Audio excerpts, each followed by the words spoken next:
Graça e paz, igreja. Louvado seja o nome do nosso Deus por mais uma vez nos dar essa oportunidade de nos reunirmos à luz da sua palavra para aprendermos um pouco mais de Deus e principalmente da sua perfeita vontade para as nossas vidas. Vamos iniciar esse momento orando e agradecendo ao Senhor? Senhor Deus, eu quero te agradecer, Pai querido, por todo o teu amor e a tua misericórdia derramada sobre nossas vidas. E neste momento, Senhor, eu clamo a Ti, Pai, para que o Teu Santo Espírito venha conduzir, Deus, as nossas mentes e os nossos corações, a fim de que possamos, Senhor, entender claramente o que a Tua Palavra quer nos ensinar nesta noite, Deus. Eu te agradeço, Pai amado, de todo o meu coração, coloco a minha vida e a vida de todos os meus irmãos diante de Ti, para que possamos, Deus, verdadeiramente aproveitar este momento, Senhor, com a Tua santa, poderosa e preciosa palavra. Obrigada, Senhor querido, pelo Teu amor. E é em nome de Jesus que eu te agradeço. Amém. Amém, queridos. Então, como nós bem sabemos, estamos decorrendo no estudo da carta do apóstolo Paulo aos irmãos colossenses. E hoje, especificamente, nós vamos estudar o capítulo 3, e os versículos serão do 5 até o 11. Bem, queridos, e nós sabemos que no decorrer de todos esses estudos que nós temos a oportunidade de aprender um pouco mais sobre Deus e sobre o que Ele falava ali aos nossos irmãos, e ensinamentos esses que também podem ser direcionados para a nossa vida hoje, nós sabemos que existe um propósito principal, e este é pregar o Evangelho para toda criatura e em todos os lugares. Evangelho este que explicita o eterno propósito de Deus, o qual Ele está cumprindo por meio do seu Filho Jesus Cristo e vem executando na igreja e através dela. Então, que esse propósito de fato seja fincado em nossos corações e que possamos aplicá-lo de forma prática, em nossas vidas. E a gente sabe que o apóstolo Paulo, ele escreveu esta carta quando ele estava ali em prisão, em Roma. E no decorrer desses momentos, mesmo de dificuldades, o apóstolo Paulo, ele foi ali inspirado pelo próprio Espírito, nos trazendo e trazendo também aos irmãos aqui da época ensinamentos tão preciosos acerca da palavra de Deus. E ainda que nós estudemos esta carta de Paulo em blocos, ou seja, em temas específicos, nós precisamos entender que o que vamos aprender hoje está completamente ligado ao que a gente viu na semana passada. Na realidade, além de ser uma carta corrida, os assuntos eles se complementam entre si. Então, para que nós possamos entender melhor o que a gente vai estudar hoje, vamos relembrar mais rapidamente o que o pastor João ele ministrou no estudo passado. Então, nós precisamos relembrar que no estudo passado nós vimos acerca da união com Cristo glorificado, ou seja, para aqueles que foram salvos por Cristo Jesus, a orientação dada pelo apóstolo Paulo era a seguinte: buscai e pensai nas coisas lá do alto. Ou seja, uma vez mortos e ressuscitados junto com Cristo, as nossas vidas elas estão agora ocultas nele. E aí, quando Cristo se manifestar, então nós também seremos manifestados junto com ele em glória. Lembram-se? Então foi exatamente isso, que de forma mais profunda estudamos na semana passada. E dando continuidade a esta carta, se antes a orientação do apóstolo Paulo foi buscai e pensai, hoje nós veremos o resultado desta união de Cristo com o seu povo, E o resultado desta união vai apontar também uma terceira ação, além de buscai e pensai. E esta ação é a seguinte: é fazei.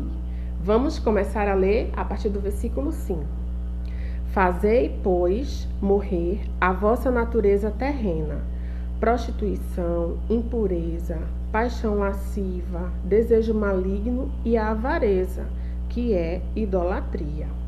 Ou seja, a partir do momento em que nós nos unimos a Cristo, as nossas vidas não são mais as mesmas, né? Principalmente quando nós nos apropriamos da palavra que diz o seguinte: não mais vivo eu, mas Cristo vive em mim. Então, a partir deste momento, nós andamos uma nova caminhada com o nosso Senhor, com o nosso Salvador Jesus. E andar com Ele, se unir a Ele, trará o abandono de determinados vícios, como o título deste bloco ele apresenta aqui. Os resultados dessa união, os vícios devem ser abandonados. Bem, queridos, e nessa nova vida é o que nós iremos refletir. O abandono destes vícios, ou seja, aquilo que se refere a uma prática pecaminosa, né? Um vício que está muito ligado a um hábito de dependência, né? Dependência esta que trará muitos prejuízos, né? Quer sejam eles físicos ou espirituais. Esses vícios eles estão muito ligados ao pecado, claro. Se trata do pecado, que é justamente toda ação que é contrária à vontade de Deus. Toda ação que desagrada ao nosso Deus. É acerca disso que a palavra nos diz nesta noite. E estas são apontadas, né? Esses pecados são diretamente apontados de forma muito pontual. Ou seja, a prostituição, que é ali o ato, né, sexual ilícito, a impureza, né, que é a falta de pureza, a paixão lasciva, que no caso é um desejo desenfreado ali, né, sexualmente falando, e que traz também, ocasiona também o mesmo sentimento no próximo, no outro. O desejo maligno, né, que é um desejo motivado pela maldade. E a avareza, que é um apego, né, excessivo a coisas materiais, um apego tão excessivo que esse objeto, essa coisa, esse bem passa a ser o Senhor, né, na vida daquele que se apega, levando assim à idolatria. Então esses seriam os pecados muito bem apontados e que deveriam ser e que devem ser na realidade abandonados, uma vez aqueles que se unem a Cristo. Então interessante também é que quando a gente começa a ler esse versículo, né, fazei, pois, morrer, né? Não é uma atitude ou uma ordem mate de imediato, é fazer morrer. Isso é interessante porque está ligado a uma ação contínua na vida daqueles que se unem a Cristo. Ou seja, trata-se de uma ação constante, fazer morrer, como se fizesse morrer, né, a carne diariamente, né? Ou seja, é uma luta constante contra a natureza humana que há em nós. E quando a gente fala de natureza humana, a gente precisa entender que mesmo nos unindo a Cristo, o aceitando como único e suficiente Salvador em nossas vidas, nos convertendo a Ele, nós não aniquilamos a natureza humana e esta corrompida pelo pecado, a gente não aniquila completamente em nós, né? A natureza humana, ela continua fazendo parte, né, em nós. Porém, nós não ficamos sós, né? A partir do momento que nos unimos a Cristo, Ele nos concede tudo que nós necessitamos para lutar, para fazer morrer, né, a carne, o desejo da carne, o desejo pecaminoso que está ali inerente na natureza humana que existe em nós. Ele nos concede o seu Santo Espírito, o Espírito Santo de Deus, que estará presente, né, em nós, nos ajudando em tudo que necessitamos e, acima de tudo, nos ajudando nas nossas fraquezas. E a palavra do Senhor fala na carta aos Gálatas, capítulo 5, versículo 16, o seguinte: digo, porém, andai no Espírito, e jamais satisfareis a concupiscência da carne.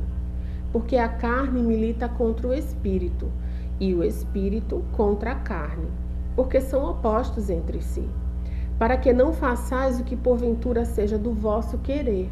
Mas, se sois guiados pelo Espírito, não estáis sob a lei. E os que são de Cristo Jesus crucificaram a carne com as suas paixões e concupiscências. Ou seja, queridos, uma vez unidos a Cristo, o nosso desejo ele já não está ligado ao desejo da carne, à minha própria vontade, e sim à vontade do Espírito Santo de Deus que habita em mim. E de que forma nós podemos fazer morrer, né, a prática desses vícios, desses pecados? E aí nós chegamos já na primeira lição, que é a seguinte: o resultado dessa união, uma vida de santificação. Uma vida de santificação. E esta vida, ela é cultivada diariamente. Diariamente, buscando a santificação, nós fazemos morrer esses vícios da carne. E a palavra do Senhor também fala em 1 Tessalonicenses, capítulo 4, versículo 3, o seguinte: pois esta é a vontade de Deus, a vossa santificação. Ou seja, se a partir do momento que nos unimos a Cristo, nós deixamos para trás, abandonamos esses vícios, abandonamos o desejo da carne, passamos a viver uma vida em conformidade com a vontade de Deus. E que vontade é essa? A nossa santificação. Então essa é a primeira lição que já aprendemos neste estudo, o resultado dessa união, uma vida de santificação. Agora vamos fazer a leitura do versículo 6, que diz assim: por estas coisas é que vem a ira de Deus sobre os filhos da desobediência. Ou seja, pela prática dessas coisas, a reação que Deus nos apresenta é a sua ira. E sabemos que a ira do Senhor, ela é justa, não é verdade? Só que esta ira de Deus, né, o seu santo julgamento, embora essas práticas possam estar presentes no tempo presente, elas só serão julgadas no dia final, né, pelo nosso Deus. E o próprio Paulo, ele diz que aqueles que vivem tais práticas não podem ser considerados filhos de Deus, e sim filhos da desobediência. E queridos, se tratando de desobediência, nós podemos muito bem nos lembrar, né, do pecado original, onde a desobediência foi um marco ali na vida daqueles que se rebelaram contra Deus. E assim nós podemos aprender uma segunda lição. O resultado dessa união, uma vida de obediência. Com uma vida de obediência, queridos, de fato, nós iremos apresentar de forma visível, né, o resultado da nossa união com Cristo. Agora vamos seguir a leitura nos versículos 7 até o 9, que diz assim: ora, nessas mesmas coisas andastes vós também, noutro tempo, quando vivieis nelas. Agora, porém, despojai-vos igualmente de tudo isto: ira, indignação, maldade, maledicência, linguagem obscena do vosso falar. Não mintais uns aos outros, uma vez que vos despistes do velho homem com os seus feitos. Bem, querido, nestes versículos, Paulo, ele nos faz lembrar de onde Cristo, ele nos tirou. Porque é claro que antes de nos unirmos a ele, poderíamos viver tais práticas de forma pecaminosa contra o nosso Deus. Mas a partir do momento em que Ele nos alcança e nós nos unimos a Ele, todos esses vícios eles ficam para trás, né? Já não fazem parte da nova vida que temos com Cristo, e sim do velho homem. E é acerca desse velho homem que nós devemos nos despir, né? Devemos nos desapegar e, a partir de então, ter uma nova vida com Cristo. E desta vez, Paulo, ele apresenta mais uma lista de práticas pecaminosas, ou seja, de vícios, que devem ser abandonados.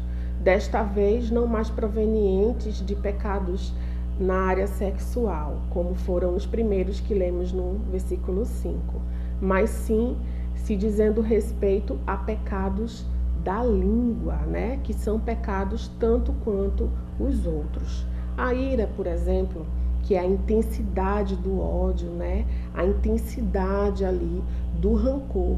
E sabemos que a ira do homem não é como a ira de Deus. A ira de Deus tem justa medida e a ira do homem não. Por isso trata-se de um pecado, né? A ira nos leva ao pecado da língua. A indignação, que é a revolta, né, proveniente de uma autopiedade ali, de um sentimento de injustiça e às vezes muito deturpado, né? Então, levando assim a uma revolta, levando a uma indignação. Trata também da maldade, que é o prejuízo, né, o mal causado aos outros, e apresentado também na forma de maledicência, que seria a maldade no falar, né? Tudo aquilo que é dito para se levantar contendas ou palavras que são ditas de formas caluniosas, né? Que atingem não só a pessoa ao qual se refere, né? Quando se trata da maledicência, mas também aponta para Deus, né? É uma maledicência, é uma maldade, é uma ação pecaminosa contra o homem e contra Deus. Afinal de contas, somos feituras dele, né? Feitos à sua semelhança. A linguagem obscena também é apresentada, que é uma linguagem muito imprópria, né? Ali recheada de palavras torpes, palavras abusivas, palavras desrespeitosas, né, na realidade. E a mentira, que é a falta da verdade, ou seja, é o falar de forma enganosa. Então, acerca dos pecados da língua, esses vícios que também devem ser abandonados, a palavra do Senhor nos diz o seguinte, em Tiago, capítulo 1, versículo 26. Se alguém supõe ser religioso, deixando de refrear a língua, antes enganando o próprio coração, a sua religião é vã. Olha só, gente, né? Uma advertência, né, para todos nós que nos encontramos unidos com Cristo, se de fato vivemos uma religião que é pura, né, segundo a palavra de Deus, ela tem que ter realmente como alerta esta palavra aqui, né? Porque quando não se refreia a língua, de fato, estamos pecando contra o Senhor e estamos também dando um falso, né, testemunho, um mau testemunho. E na primeira carta de Pedro, no capítulo 3, versículo 10, também diz assim: pois quem quer amar a vida e ver dias felizes, refreia a língua do mal e evite que os seus lábios falem dolosamente. Então, mais uma exortação para nós, né, que fazemos parte do povo de Deus e que por muitas vezes este pequeno órgão do nosso corpo é tão menosprezado, mas tem um poder profundo e grandioso, né, de trazer grandes prejuízos na comunhão, né, em meio à igreja. E nisso nós podemos também tirar uma terceira lição desse estudo, que é a seguinte: o resultado dessa união, uma nova vida, vida esta restaurada, não só nos nossos pensamentos, mas também nas nossas atitudes, incluindo o nosso falar, porque a própria palavra do Senhor nos diz que a boca, ela fala do que está cheio o coração. Então, o nosso coração, ele deve sim estar ali inundado, né, por tudo que vem de Deus, que vem de sua palavra, por tudo que é guiado pelo seu Santo Espírito e não pelo que é guiado pela carne. Vamos agora dar continuidade na leitura dos versículos 10 e 11, que diz assim: E vos revestistes do novo homem, que se refaz para o pleno conhecimento, segundo a imagem daquele que o criou, no qual não pode haver grego nem judeu, circuncisão nem incircuncisão, bárbaro, cita, que no caso cita aqui trata-se de um indivíduo rude, né? De um indivíduo não civilizado, escravo, livre. Porém, Cristo é tudo em todos. A partir do momento que nós nos unimos a Cristo, nós nos tornamos uma nova criatura. De fato, as coisas velhas ficam para trás, o velho homem, né, deve ser realmente despido e nós nos tornamos uma nova criatura nele e como ele, né, que nós devemos também imitar o nosso Senhor. E foi a imagem e semelhança do nosso Deus que nós fomos criados. Então, queridos, existem também, como a gente citou aqui nesse versículo 11, né, títulos, né, indivíduos que antes de serem unidos em Cristo eram tidos como muito diferentes, né, pessoas de fato que se tornavam separados. Isso quer seja por sua nacionalidade, por sua religião, pelo ritual ou condição social que eles faziam parte. Mas agora, uma vez unidos a Cristo, todos nos tornamos um com Ele. Essas diferenças, elas não mais existem. Elas não mais são levantadas e não podem nos separar. A quarta lição que nós aprendemos com isso é a seguinte: o resultado dessa união, um só corpo, unidade e comunhão. Essa união com Cristo nos leva a esta unidade, né? Fazemos parte de um só corpo, fazemos parte do povo de Deus. E o livro, a carta, né, de Paulo, a primeira carta de Paulo aos Coríntios, capítulo 12, versículos 12 e 13, diz assim: Porque, assim como o corpo é um e tem muitos membros, e todos os membros, sendo muitos, constituem um só corpo, assim também com respeito a Cristo. Pois, em um só Espírito, todos nós fomos batizados em um só corpo, quer judeus, quer gregos, quer escravos, quer livres, e a todos nós foi dado beber de um só Espírito. Recapitulando, queridos, todas as lições que nós podemos aprender no estudo de hoje, a primeira delas, o resultado dessa união, uma vida de santificação. A segunda delas, o resultado dessa união, uma vida de obediência. A terceira delas, o resultado dessa união, uma nova vida, vida esta restaurada, tanto no nosso pensar como no nosso agir e principalmente no nosso falar. E a quarta e última lição, o resultado dessa união, um só corpo, unidade e comunhão.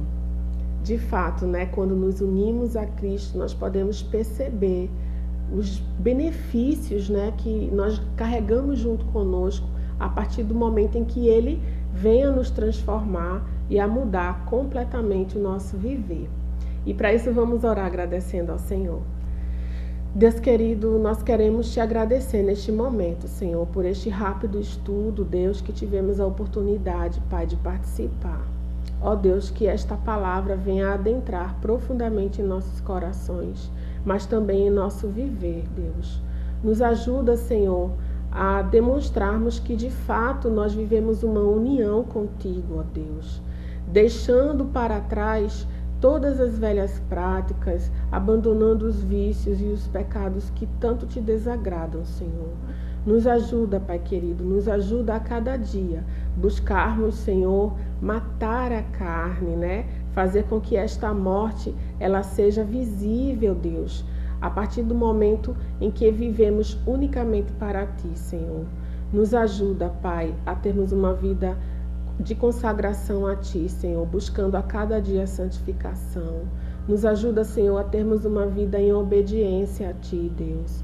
Nos ajuda, Pai, a testemunharmos que de fato vivemos uma vida renovada e transformada. Nos ajuda, Senhor, a cada dia testemunharmos o povo, um só povo em unidade que fazemos parte, Senhor, que é a Tua igreja. Ó Pai querido, nos ajuda, Senhor. Dependemos unicamente de Ti, mas também, Deus, há em nosso coração o real desejo de fazer a Tua vontade, de Te agradar, ó Pai.